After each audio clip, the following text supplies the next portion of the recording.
As the finger pointing intensifies over who's to blame for the attempted assassination on former President Donald Trump, we are getting some insight into the role the Secret Service plays during campaign events like that rally in Butler, Pennsylvania Saturday. With me is Bobby Foltz. He's a retired Secret Service special agent based in Jacksonville. He was with the Secret Service for 20 years, from 1998 to 2018.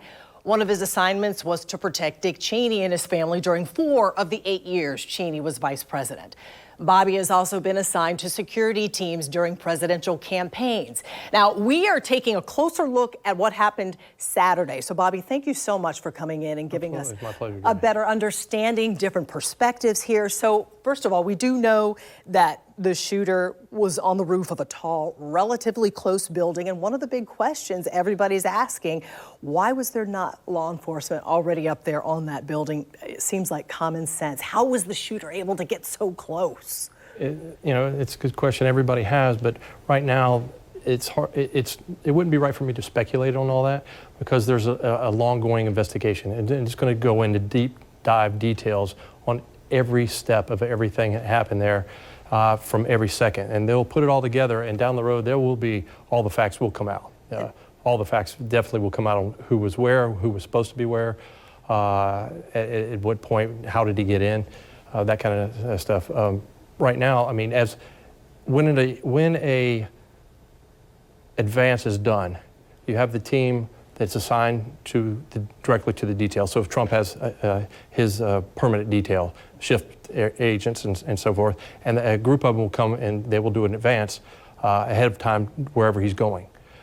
Agents from that local area will assist, and they will team up also with all the state and local agencies in that area to assist in the advanced stages of the planning for that event. And obviously there was a gap, a hole there somewhere. So there's a lot of different law enforcement on different levels, the federal, state, local. Yes. You also have to coordinate, those law enforcement have to coordinate with event planners, because the event planners want this to look a certain way for the public. They want it to look good for the public, for the TV. And you have to coordinate with them. It has to look good, but it also has to be safe. So we go in there and fine tune what they have, and then we build a safety net around it.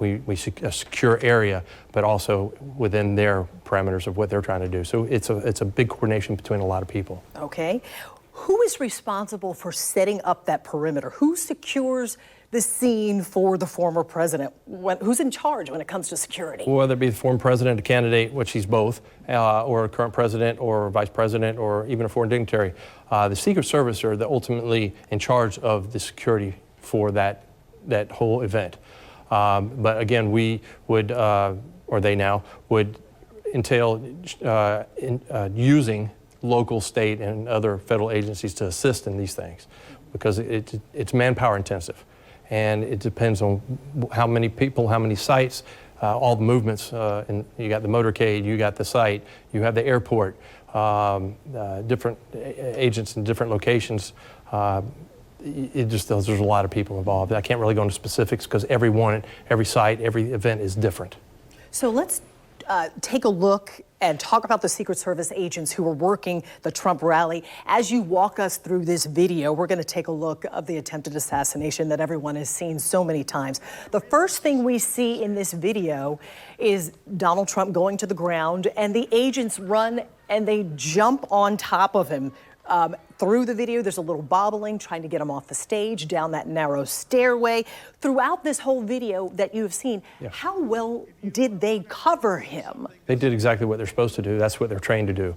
The agents that are assigned to a particular protectee and is on the detail, those agents are trained together all the time. They work together. They're interchangeable parts. If one falls out, one moves to another position, they all know wherever position they end up in, they know what their duties are. And they all did exactly what they're supposed to do. They covered him as fast as they could get there. As soon as they knew there was a threat, and he dropped to the ground, they were on top of him to protect him from any other line of sight issues that they might be occurring. And of course, we're not talking about like a once-a-week training thing. They train I would imagine all the time. All the time, and it's always in discussions too, whether they're physically training or sitting around talking about things and what they need to do. It's a consistent thing that's done. Okay, now we're going to take a look at a little bit more of the video. Agents, they keep Donald Trump down, then they all move simultaneously, they stand up, they move together.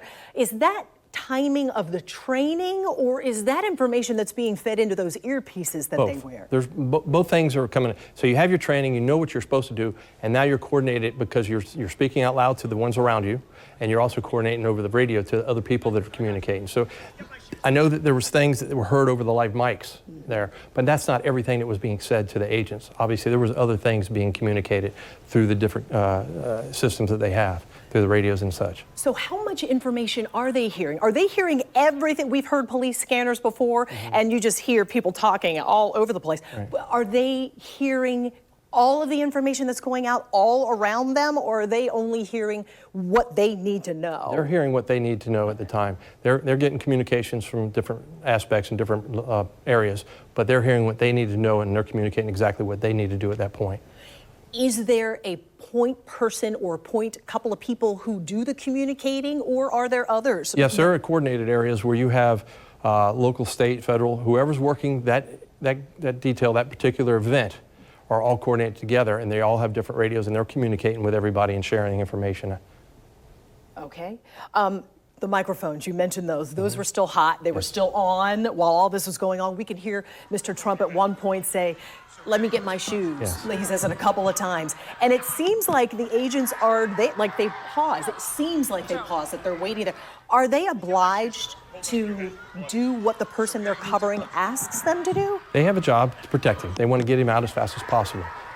If he delays, he's a grown man, 6+ feet, 200+ pounds. You're not going to just pick him up like a sack of potatoes and carry him off. He's going to do what he wants to do, and we're going to try and get him out there as fast as possible.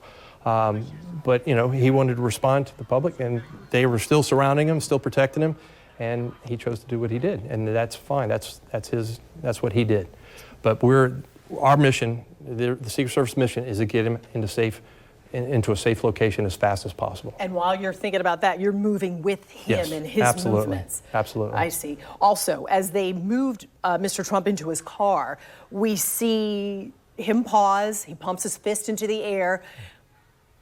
I can't imagine that the Secret Service are standing there allowing him to pause and do whatever he wants to do. He's doing what's happening there? We're trying to get him in the car and get him going. He's doing what he wants to do, and that's fine. That's his choice, but we want to get him out of harm's way as fast as possible at that point. Okay. They're just trying to get him in the car, get him to a safe location, and get him, assistance for medical care, obviously because of the injury that he, sustained. And taking a look at what's happening now, all of these agents, some of them, we watch the video and one jumps into the front seat. Another agent jumps into the back seat with the president. Others stand outside the door. Others are in the back of the car. Are these positions, and I'm asking this because I know there are Secret Service agents, depending on how quickly these events are put together. There may be an agent in Arkansas who's called to help out this rally in Pennsylvania. Are these positions around the cars and around, all of the outlying areas besides right around the candidate? These other positions, are they named posts? So somebody from Arkansas coming to help can just slip right into that spot? Absolutely. They're named posts, they're identified, and they have agents in those posts, and everybody knows what their duties and positions are. And the ones that have moved from other positions, they're going to create new positions based on what's going on at that point.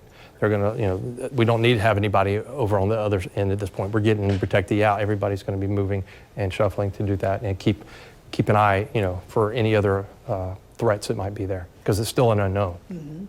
If someone is coming, an agent is coming from outside, coming in to help, is there time to do run-throughs? Is there always time? Absolutely. Everybody comes in before the event. People that are assigned to come in from other field offices to sign as post standers and whatnot, they're coming in and they're being briefed, because you have the site agent that's in charge of the site. You have the lead agent that comes in from the detail, marrying up with the lead agent counterpart from the field office that's in charge of the sites and the event and everything.